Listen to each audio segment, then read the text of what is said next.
Hi guys, नया chapter start कर रहे हैं मेटल्स और नॉन मेटल्स। बेटा 9th स्टैंडर्ड में थोड़ा बहुत आपने पढ़ा था मेटल्स नॉन मेटल्स, 8th में भी पढ़ा हुआ था। अपन थोड़ा सा रिवाइज कर लेंगे वो चीज़ों को। बेटा मेटल्स और नॉन मेटल्स के एलिमेंट्स को अपन लोग डिफ्रेंशिएट करते हैं, कुछ मेटल्स होते हैं कुछ नॉन मेटल्स होते हैं, कुछ मेटलॉइड्स वगैरह भी देखा था अपन। मेटलॉइड्स का हमें ज़्यादा देखने नहीं वाले हैं।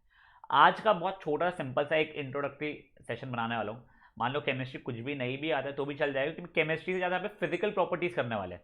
किसकी बेटा? मेटल्स और नॉन मेटल्स की।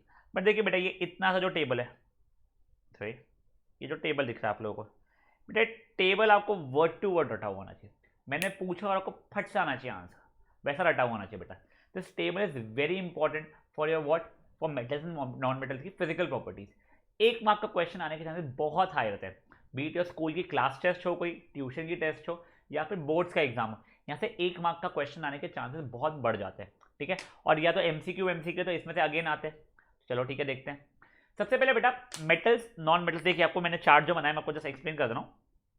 ये देख लीजिए ना, ये मेटल्स का पार्ट है, ये नॉन मेटल्स का पार्ट है। इसमें मेटल्स के एक्सेप्शन लिखे हैं, यहाँ पर नॉन मेटल्स के एक्सेप्शन लिखे हुए हैं, ठीक है। ये देख लीजिए, दिख रहा है आपको। सबसे पहले क्वांटिटी वाइज बेटा देखिए, आप लोग पीरियोडिक टेबल में देखने वाले हमारे पास कई सारे एलिमेंट्स हैं, उसमें मेजॉरिटी हमारे पास क्या मिल जाता है बेटा, हमें मेटल्स ज़्यादा रहते हैं मेजॉरिटी में, non metals comparatively quantity wise कम है। और उसमें भी बेटा पता है क्या, एल्यूमिनियम हमें सबसे ज़्यादा क्वांटिटी में ईजिली मिल जाता है। तो सबसे ज़्यादा अबंडेंटली अवेलेबल मेटल हमारा एल्यूमिनियम है, ठीक है। फिजिकल स्टेट मतलब सॉलिड लिक्विड गैस कैसा है, थोड़ा मेजरली आप लोग देखोगे मेटल्स को, तो मेटल्स मेजरली आप लोग को सॉलिड स्टेट में मिलने वाले, मेजरली बोल रहा हूँ। और ये जो नॉन मेटल्स है वो या तो सॉलिड रहेगा या तो गैस रहेगा। मतलब आप कोई मेटल उठाओगे ना, मेजरली आपको सॉलिड में मिल जाएगा, या नॉन मेटल देखोगे मेजरली हो या तो सॉलिड रहेगा या गैस रहेगा। बट छोटा सा एक्सेप्शन है बेटा इसमें, मर्क्यूरी जो है, जैसे हम एच जी से रिप्रेजेंट करते हैं, वैसे जैसे ऐसे बता रहा हूँ आपको, मर्क्यूरी जो है वो बेटा मेटल है, बट वो हमें मिलता है लिक्विड स्टेट में। आपने देखा होगा थर्मामीटर में जो रहता है वो मर्क्यूरी, वो कौन से स्टेट में था? लिक्विड स्टेट में था। हो सकता है आपने 8th में भी एक्सेप्शन पढ़े हो, सुने हो वगैरह, अभी याद है तो ठीक है, नहीं है तो कोई बात नहीं, अपन अभी कर लेगा आपस में। तो देखो हमने क्या देखा, मेटल्स मेजरली होते हैं सॉलिड स्टेट में, नॉन मेटल्स होते हैं सॉलिड या गैस स्टेट में। बट एक्सेप्शन क्या है मेटल्स में, मर्क्यूरी जो कि मेटल है वो होता है लिक्विड स्टेट में, और ब्रोमीन जो कि नॉन मेटल है वो क्या रहता है, वो भी लिक्विड रहता है, ठीक है। हमें 2 लिक्विड पता चल गए, कौन से? एक मर्क्यूरी है जो कि मेटल है, एक ब्रोमीन है जो कि नॉन मेटल है, ठीक है। फिर नेक्स्ट आता है लश्यर। लश्यर मतलब चमक, कि क्या इनमें लश्यर है या नहीं है, चमकते हैं या नहीं है। बेटा मेटल्स लश्यरस होते हैं मेजरली, और नॉन मेटल जो रहते हैं उसमें चमक नहीं होती, इसलिए उसे नॉन लश्यरस बोला जाता है। बट अगेन एक्सेप्शन है भाई, रुला देते हैं एक्सेप्शन। फिर जो लेड जो है ना, जो कि एक मेटल है, वो लश्यरस नहीं होता है। लेड को हम पीबी से डिनोट करते हैं, वो लश्यरस नहीं होता है, ठीक है। मेटल है बट लश्यरस नहीं है। और वहीं पे आयोडीन जो कि नॉन मेटल है बट अलग तरीके का लश्यरस है। अरे बाप रे, ठीक है, थोड़ा परेशानी होती है स्टार्टिंग में, बट आप 2-3 बार पढ़ोगे आपको याद हो जाएगा, कोई बड़ी बात नहीं। 3 पॉइंट्स अगेन कौन से थे? सबसे पहले क्वांटिटी, कौन ज़्यादा था? मेटल, और नॉन मेटल कम था। सबसे ज़्यादा अबंडेंटली अवेलेबल कौन सा मेटल था? एल्यूमिनियम था बेटा। फिजिकल स्टेट मेटल्स कौन से स्टेट में मिलते हैं? सॉलिड में मिलते हैं। एक्सेप्शन था कोई तो भी, एक एक्सेप्शन था, क्या? परफेक्ट एक्सेप्शन है मर्क्यूरी जो कि हम मिलता है लिक्विड स्टेट में। नॉन मेटल्स कौन से स्टेट में मिलते हैं? तो सॉलिड या फिर गैस, उसमें भी एक एक्सेप्शन था। कौन सा एक्सेप्शन था? Perfect, bromine. ब्रोमीन जो नॉन मेटल है हमें मिलता है लिक्विड स्टेट में। फिर पढ़ा था हमने लश्यर। लश्यर मतलब चमक, मेटल्स लश्यरस होते हैं, नॉन मेटल लश्यरस नहीं होते। बट एक्सेप्शन, लेड लश्यरस नहीं होता है बेटा। पेंसिल वेंसिल का जो लेड देखा है लश्यरस नहीं ना, वो लश्यरस नहीं होता है। बट हमारा क्या कहते हैं, आयोडीन जो कि नॉन मेटल है वो लश्यरस होना शुरू हो जाता है। चलो ठीक है। अब बेटा देखो, हार्डनेस, स्ट्रेंथ और डेंसिटी, नियरली तीनों की जो साथ में चलते हैं। हार्ड है, डेंसिटी ज़्यादा है, स्ट्रेंथ ज़्यादा है, ये सब बेटा ये तीनों की जो मेटल्स अच्छे खासे होते हैं। मेटल्स हार्ड भी होते हैं, डेंसिटी भी हाई होती है उन लोगों की, और स्ट्रेंथ भी अच्छी खासी होती होंगी। और नॉन मेटल्स में तीनों चीज़ें नहीं होती है, ना तो वो इतने हार्ड होते हैं, ना उनकी स्ट्रेंथ बहुत अच्छी होती है, ना उनकी डेंसिटी होती है, ठीक है। बट अगेन एक्सेप्शन, तो एक्सेप्शन क्या है? मेटल्स में लिनाक। सर लिनाक मतलब क्या है? अपन पीरियोडिक टेबल में लिनाक करके पढ़ने वाले हैं। लिनाक एक वो अपन डोबनियर स्लाइड में देखेंगे, अभी छोड़ो। जो लिनाक है, लिथियम सोडियम पोटेशियम, मैंने LiNaN के लिनाक, ये लिनाक जो है सबकी वैलेंसी 1 होती है, आप लोगों ने बेसिक्स वार्म अप के समय देखा हुआ है। लिनाक जो है बेटा, ये सब की सब, ना तो इनका हार्डनेस अच्छा होता है, ये सॉफ्ट रहता है, ना इनका स्ट्रेंथ बहुत अच्छा है, ना इनकी हाई डेंसिटी है। चलो ठीक है। और नॉन मेटल में एक्सेप्शन डायमंड। बेटा डायमंड बहुत हार्ड होता है, और डायमंड होता है हाथ से मारो नहीं टूटता है बेटा, ठीक है ना, इतना इजीली नहीं टूटता है, ठीक है। क्या क्या हो गया, क्वांटिटी हमें ये समझ गई, मेटल से ज़्यादा नॉन मेटल से कम, मेटल्स में एल्यूमिनियम ज़्यादा रहता है सबसे ज़्यादा, चलो ठीक है। फिर हम देखा फिजिकल स्टेट, मेटल्स रहते हैं सॉलिड में, एक्सेप्शन है कौन सा वाला, एक्सेप्शन है अपना मर्क्यूरी जो कि लिक्विड में, नॉन मेटल्स रहते हैं सॉलिड या गैस, उसका एक्सेप्शन है ब्रोमीन। फिर लश्कर देख लिया, मेटल्स में होता है नॉन मेटल्स में नहीं होता है, बट एक्सेप्शन मेटल्स का लेड हो गया, नॉन मेटल्स का हो गया आयोडीन, चलो ठीक है।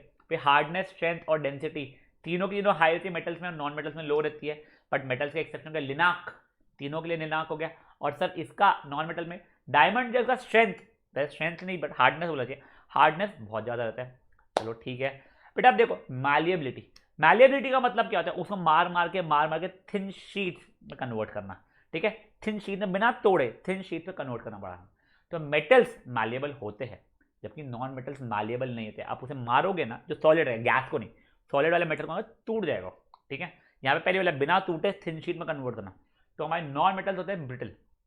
अब बेटा मेटल जो है वो हमारे मालिएबल होते हैं, सबसे अच्छा मालिएबल कौन सा होता है बेटा, गोल्ड और सिल्वर, ये दोनों मेटल्स जो है वो बहुत छोटा सा भी आप गोल्ड लोगे उसको मार मार के मारोगे बहुत पतली शीट में आप कन्वर्ट कर सकते हो, ठीक है। तो gold and silver are most malleable metals हमारे। अब डक्टिलिटी, डक्टिलिटी मतलब पतले पतले पतले वायर्स में कन्वर्ट कर पाना, तो अगेन मेटल्स होते हैं और नॉन मेटल्स नहीं होते। अब बेटा इसमें भी क्या है, मेटल्स में सबसे ज्यादा डक्टाइल होता है गोल्ड, बहुत छोटे से गोल्ड की क्वांटिटी को, ये मैंने कोई बुक में पढ़ा था मुझे ध्यान नहीं है क्या है एग्जैक्टली, पर बहुत छोटे से गोल्ड को बहुत लंबे वायर में कन्वर्ट कर सकते हैं, ठीक है। ये फट से रिविजन ले, क्वांटिटी मेटल्स की ज्यादा, नॉन मेटल्स की कम, मेटल्स सबसे ज्यादा aluminium. Physical state metal solid में, बट एक्सेप्शन क्या है मर्क्यूरी, और नॉन मेटल्स सॉलिड या गैस में एक्सेप्शन क्या है ब्रोमीन, अगेन दोनों के दोनों लिक्विड में थे। लश्कर मेटल्स होते हैं नॉन मेटल्स नहीं होते, बट मेटल्स का एक्सेप्शन लेड और नॉन मेटल्स का एक्सेप्शन आयोडीन। हार्डनेस, स्ट्रेंथ या डेंसिटी मेटल्स में ज्यादा है, नॉन मेटल्स में कम है, बट मेटल्स का एक्सेप्शन लिनाक, और नॉन मेटल्स के इसमें एक्सेप्शन क्या है बेटा, डायमंड का हार्डनेस बहुत ज्यादा होता है। फिर मैलिएबिलिटी एंड डक्टिलिटी मेटल्स में होती है नॉन मेटल्स में नहीं होती है, सबसे ज्यादा मैलिएबल गोल्ड सिल्वर बोल सकता हूँ, डक्टाइल भी गोल्ड सिल्वर बोल सकता हूँ, बट यहाँ पे मैंने गोल्ड ही लिखा है, चलो ठीक है। मैलिएबिलिटी मतलब थिन शीट में कन्वर्ट कर पाना बिना तोड़े, तो नॉन मेटल से टूट जाते हैं तो ब्रिटल होते हैं। डक्टिलिटी मतलब वायर में कन्वर्ट कर पाना। अब कंडक्टर, कंडक्टर कौन सा जाता है हमारे, ठीक है। अब बेटा देखो मेटल्स हमारे होते हैं कंडक्टिव, नॉन मेटल्स हमारे कंडक्टिव नहीं होते, ठीक है। और देखो सबसे अच्छा कंडक्टिव कौन सा मेटल होता है, सिल्वर होता है बेटा, सिल्वर बहुत अच्छा कंडक्टर होता है। नॉन मेटल जैसे कंडक्टर नहीं होते हैं, बट ग्राफाइट जो कि कार्बन का एलोट्रोप है, तो ये क्या होता है बेटा, कार्बन चैप्टर में पढ़ेंगे अपन एलोट्रोप्स के बारे में, तो जो कार्बन का एक एलोट्रोप है ग्राफाइट बेटा वो अच्छा कंडक्टर है, ठीक है। आप लोग पेंसिल को दोनों एंड से शार्प कर लोगे, ठीक है, और वहाँ पे वायर लगा के कुछ बल्ब लगा के सेल लगाओगे तो कंडक्ट हो जाएगा, प्रोवाइडेड अंदर से ऑब्वियस है कि पेंसिल टूटी ना हो, कि सब गिराए हुए थे बीच में से पेंसिल टूट गई, वैसा कुछ नहीं है, उनका पूरा लेड है तो आपका प्रॉपरली वो कंडक्टिव बन जाएगा, ठीक है। तो देखो ये एक्सेप्शन हो गया, क्या सर ये ग्राफाइट, वैसे देखो डायमंड में भी ब्रैकेट में सी लिखा हुआ है, डायमंड भी कार्बन का एलोट्रोप होता है, तो हमने दो एलोट्रोप देख लिए कार्बन के, कौन सा, डायमंड और ग्राफाइट। डायमंड बहुत हार्ड था, ग्राफाइट बहुत अच्छा हमारा कंडक्टर रहता है। तो देखो अब आपको ये लग रहा होगा सर देखो मेरे मेटल्स मैलिएबल है, डक्टाइल है, कंडक्टिव है, तो देखो डक्टाइल और कंडक्टिव अगर है तो इससे वायर बननी चाहिए, मैं बोलूँगा हाँ बेटा वायर सबकी मेटल से ही बनती है, कौन से मेटल से बनती है, कॉपर वगैरह से बन जाती है सर, बट गोल्ड सबसे ज़्यादा डक्टाइल है और या कंडक्टिव भी बहुत अच्छा ही है गोल्ड, वैसे बता दूँ आपको तो, या सिल्वर क्यों नहीं यूज़ करते, गोल्ड या सिल्वर क्यों नहीं यूज़ करते बेटा, कभी सुना है क्या घर के बाहर से बल्ब चोरी हो गया, भाई लोग बल्ब चोरी करके चले जाते तुम्हारे यहाँ के बेटा, अगर वायर तुम्हारे गोल्ड का होगा तुम्हारे यहाँ घर की वायरें भी चोरी करके चले जाएंगे, इतना एक्सपेंसिव चीज़ है वो लगाना, तुमने मस्ती में लगा लिया, लोग आके वो चोरी करके चले जाएंगे, इसलिए लोग उसका नहीं लगाते। बट जो सुपर कंप्यूटर्स वगैरह होते हैं बेटा उसमें गोल्ड और सिल्वर वगैरह से भी यूज़ किया जाता है, ऐसा मैंने पढ़ा है, नॉट रियली वेरी श्योर, चलो ठीक है सर ये कंडक्टर ऑफ इलेक्ट्रिसिटी था अभी। अब कंडक्टर ऑफ हीट, बेटा कंडक्टर ऑफ हीट मेटल्स होते हैं, नॉन मेटल्स नहीं होते हैं, इसलिए बेटा आप लोग कभी भी ये देखोगे पैन वैन जो बनता है उसमें वुडन रहता है, वुड भी एक्चुअली कार्बन से ही कहते हैं, वुड रहता है, ठीक है, वुड जो रहता है बेटा वो हीट कंडक्ट इजीली नहीं करता, या प्लास्टिक का ऐसा कुछ बना लेते हैं हम लोग, ठीक है, जो इतना इजीली हीट कंडक्ट ना करे। बट इसका एक्सेप्शन क्या है बेटा, मेटल्स में लेड जो है इतना अच्छा कंडक्टर नहीं है हमारे हीट का, फेयर है यहाँ तक के, ठीक है। Melting point sir obviously metals की बहुत हाई होती है, नॉन मेटल्स की कम होती है, बट एक्सेप्शन तो कौन सा ही बचपन में पड़ता है, गैलियम और सीजियम को हाथ में रखते हो, दोनों जो मेटल्स है तो वो मेल्ट हो जाता था हमारे हाथ में, और लिनाक का भी मेल्टिंग पॉइंट कंपेरेटिवली कम ही होता है, तो यहाँ पे मेल्टिंग पॉइंट के इसमें एक्सेप्शन क्या हो गए, लिनाक और गैलियम सीजियम जो हाथ में मेल्ट हो जाता है नॉन मेटल्स, बेटा डायमंड बहुत भारी गर्मी में भी मेल्ट नहीं होता है, बच गए। और जो इतनी अच्छी महंगी महंगी ज्वेलरी जो लेडीज लोग लेती है वो मेल्ट हो जाती है, बम्बू हो जाते हैं भैया उनके, समझा? ठीक है। फिर एक होती है सोनोरस, सोनोरस मतलब टंग करके जो आवाज आती है ना अपनी, वो वाली मेटल्स में होती है, नॉन मेटल्स में नहीं होती है। इसलिए बेटा मेटल्स मेटल्स के ही हम लोग बेल बनाते हैं, जिससे सोनोरस है, जिससे आवाज़ ज़्यादा जम के आना शुरू हो जाए। ठीक है, इतनी ही प्रॉपर्टीज है। एक बार फट से प्रॉपर्टीज रिवाइज करते हैं और छोटा सा क्यूट सा लेक्चर का आज का खत्म करते हैं। क्या है बेटा, मेटल्स नॉन मेटल्स का पढ़ रहे हैं। मेटल्स की क्वांटिटी ज़्यादा होती है, सबसे ज़्यादा एल्यूमिनियम के, नॉन मेटल्स की कम होती है। फिजिकल स्टेट मेटल्स के होते हैं क्या, सॉलिड, नॉन मेटल्स होते हैं सॉलिड या गैस, बट एक्सेप्शन मेटल्स में मर्क्यूरी मिलता है लिक्विड में, और नॉन मेटल्स में ब्रोमीन मिलता है लिक्विड में। लश्चर मतलब शाइन, चमक, मेटल्स में होती है, नॉन मेटल्स में होती है, बट एक्सेप्शन लेड जो है उसमें चमक नहीं होती है, और नॉन मेटल जो कि एक है आयोडीन, उसमें बहुत ज़्यादा चमक होती है। फिर हार्डनेस, स्ट्रेंथ या डेंसिटी, मेटल्स में हाई होती है, नॉन मेटल्स में कम होती है, बट एक्सेप्शन लिनाक, तीनों का हार्डनेस, स्ट्रेंथ या डेंसिटी कम है, और डायमंड का हार्डनेस बहुत ज़्यादा है। मैलिएबिलिटी मतलब थिन शीट्स में कन्वर्ट कर पाना बिना तोड़े, मेटल्स में होती है, नॉन मेटल्स में नहीं होती, नॉन मेटल्स ब्रिटल होते हैं। मेटल्स में देखो सबसे अच्छा मैलिएबल कौन सा हो जाएगा, गोल्ड एंड सिल्वर। डक्टिलिटी मतलब थिन वायर्स में कन्वर्ट कर पाना, मेटल्स में होती है, नॉन मेटल्स में नहीं होती है। सबसे अच्छा डक्टाइल कौन सा हो जाता है, गोल्ड हो जाता है। कंडक्टर ऑफ इलेक्ट्रिसिटी, बेटा मेटल्स रहते हैं, नॉन मेटल्स नहीं रहते हैं। सबसे अच्छा कंडक्टर ऑफ इलेक्ट्रिसिटी कौन सा है बच्चा, मेरा सिल्वर है। और बेटा एक्सेप्शन इन नॉन मेटल क्या है मेरा, ग्राफाइट। ग्राफाइट भी मेरे को कंडक्ट करता है। कंडक्शन ऑफ हीट, बेटा मेटल्स करते हैं, नॉन मेटल्स नहीं करते। बट और मेटल्स में सबसे स्ट्रॉन्ग कौन सा है बेटा, इसमें सबसे स्ट्रॉन्ग है अगेन सिल्वर है। और इसका एक्सेप्शन क्या है बेटा, लेड जो है वो इतना अच्छा हीट का कंडक्टर नहीं है। ठीक है।